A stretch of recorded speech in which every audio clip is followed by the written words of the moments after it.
السلام علیکم ورحمۃ اللہ وبرکاتہ.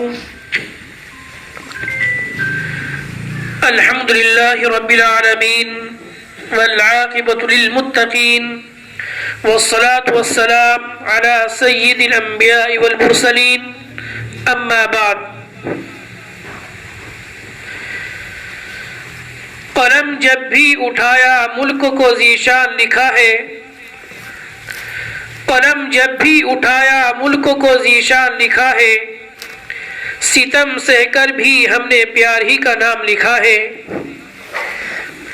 ہمیں نفرت بھری نظروں سے ہردم دیکھنے والوں، ہمیں نفرت بھری نظروں سے ہردم دیکھنے والوں، ہمارے دل میں جھانکو صرف ہندوستان لکھا ہے. حضرات سامعین کرام، آپ ماشاءاللہ کافی دیر سے پروگرام سن رہے ہیں. آپ نے 26 جنوری کے متعلق بہت کچھ سنا ہے. ہندوستان ہمارا ملک ہے، ہم ہندوستان کے باشندے ہیں، یہیں کے رہنے والے ہیں. ہندوستان کی تاریخ میں 2 دن بڑے قیمتی ہیں، 2 دن بڑی اہمیت رکھتے ہیں. ایک 15 اگست 1947، ایک 26 جنوری 1950. یہ 2 دن بڑی اہمیت رکھتے ہیں. 15 اگست 1947 کو ہمارا یہ ملک، ہمارا یہ وطن عیار و مکار انگریز کے ناپاک قبضے سے آزاد ہوا تھا. 15 اگست 1947 کو ہمارا یہ ملک انگریز کے قبضے سے آزاد ہوا.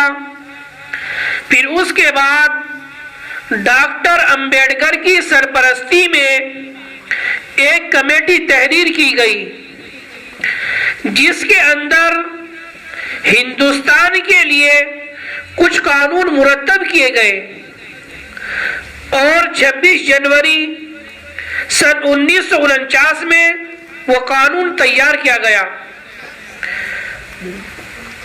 پھر اس کے بعد 26 جنوری 1950 کو قانون نافذ کر دیا گیا.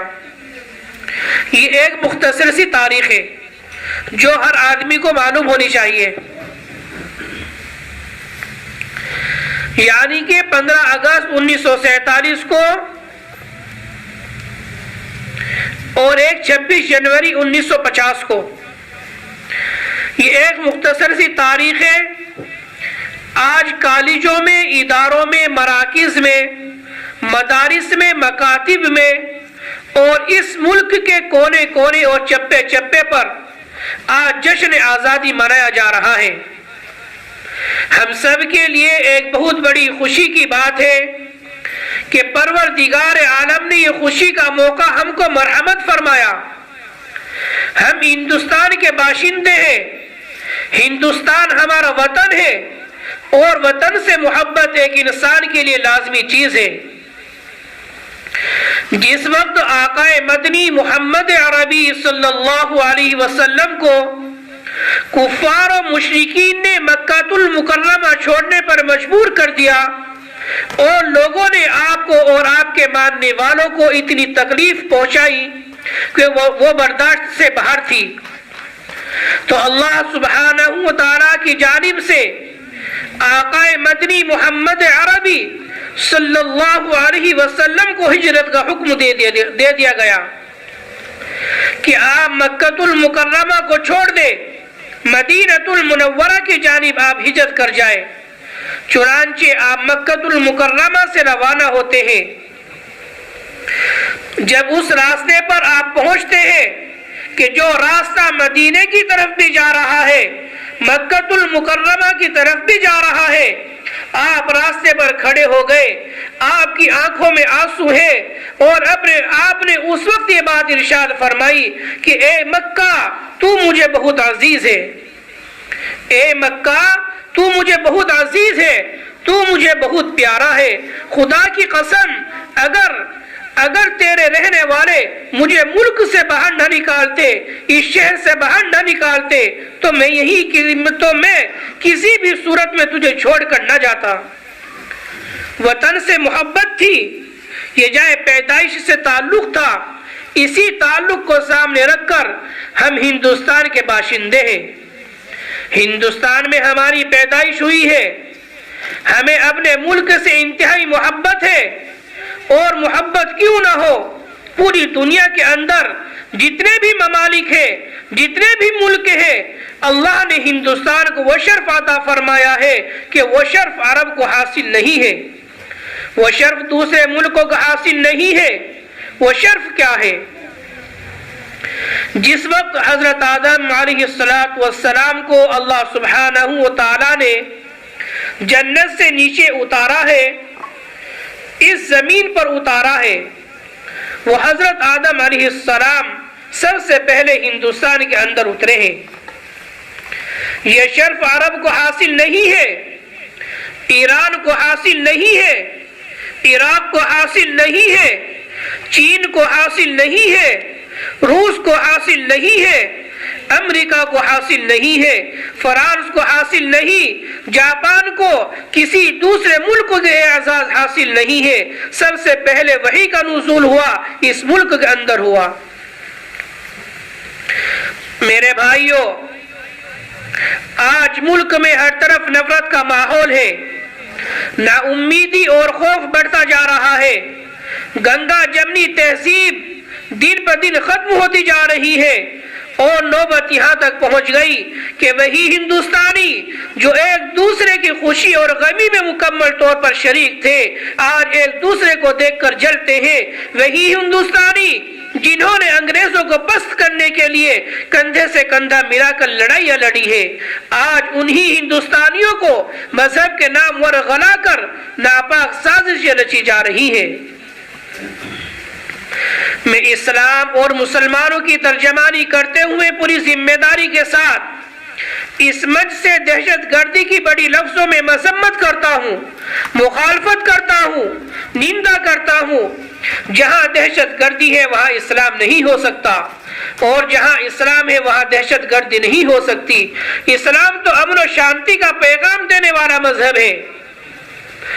ملے گی منزل مقصود یہ ایمان رکھتے ہیں، ملے گی منزل مقصود یہ ایمان رکھتے ہیں، ہم اپنی رہنمائی کے لیے قرآن رکھتے ہیں۔ وفاداری وطن سے ہو یہی اسلام کہتا ہے، وفاداری وطن سے ہو یہی اسلام کہتا ہے، ہم اپنے دل کے ہر گوشے میں ہندوستان رکھتے ہیں۔ آج دنیا کہتی ہے کہ اسلام خون بہانے کی اجازت دیتا ہے۔ میں پوری ذمہ داری سے کہتا ہوں اور کڑے لفظوں میں مذمت کرتا ہوں کہ جو مذہب وضو کرتے ہوئے پانی بہانے کی اجازت نہ دیتا ہو، وہ خون بہانے کی اجازت کیسے دے سکتا ہے؟ میں پوری ذمہ داری سے کہتا ہوں اور کڑے لفظوں میں مذمت کرتا ہوں کہ اسلام کبھی معصوموں کے قتل کی اجازت نہیں دے سکتا۔ ارے ہم تو ان کے ماننے والے ہیں جن کے اوپر ایک بڑھیا روزانہ کوڑا پھینکتی تھی، جب ایک دن اس نے کوڑا نہیں پھینکا تو آپ صلی اللہ علیہ وسلم ان کا حال چال لینے کے لیے ان کے گھر گئے۔ بزرگوں، میں یہ کہہ رہا ہوں کہ جس طرح بسم اللہ کہہ کر کہ شراب پینے سے شراب حلال نہیں ہوتی، اسی طرح اللہ اکبر کہہ کر کسی معصوم کا قتل کر دینے سے وہ قتل جائز نہیں ہوتا۔ جب ممبئی اٹیک کے بعد دہشت گرد مارے گئے تھے تو حکومت نے انہیں ہمارے قبرستانوں میں دفنانا چاہتی تھی۔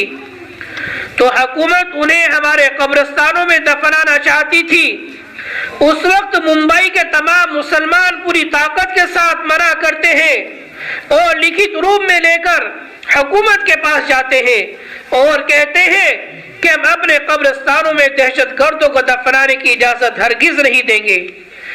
اہل وطن ان باتوں کو کیوں بھول جاتے ہیں؟ ہم لوگ مسلمان ہیں بھارت کے وفادار، ہم لوگ مسلمان ہیں بھارت کے وفادار، ہم رہبر منزل ہیں ہمیں قافلہ سالار۔ ملک کے غیور نوجوانوں، آج دشمن طاقتیں کھل کر سامنے آ رہی ہے اور اس ملک کی جمہوریت کو ختم کرنا چاہتی ہے اور اس ملک کو الگ دشا کی طرف لے جانا چاہتی ہے۔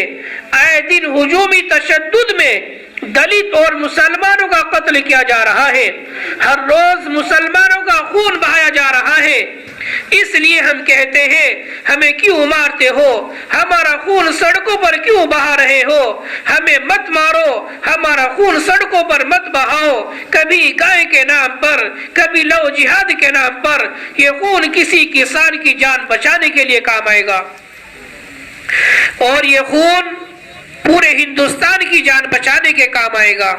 لہٰذا آج کے اس تاریخی اسٹیج سے ہم اس بات کا عہد کر کے اٹھیں گے کہ اس ملک میں بھائی چارے کی پرانی تاریخ کو پھر سے زندہ کریں گے، اس ملک کو پوری دنیا کے سامنے امن و شانتی اور نصرت رواداری کا نمونہ بنا کر پیش کریں گے۔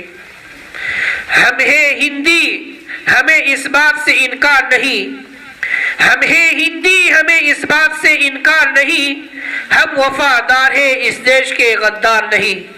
السلام علیکم۔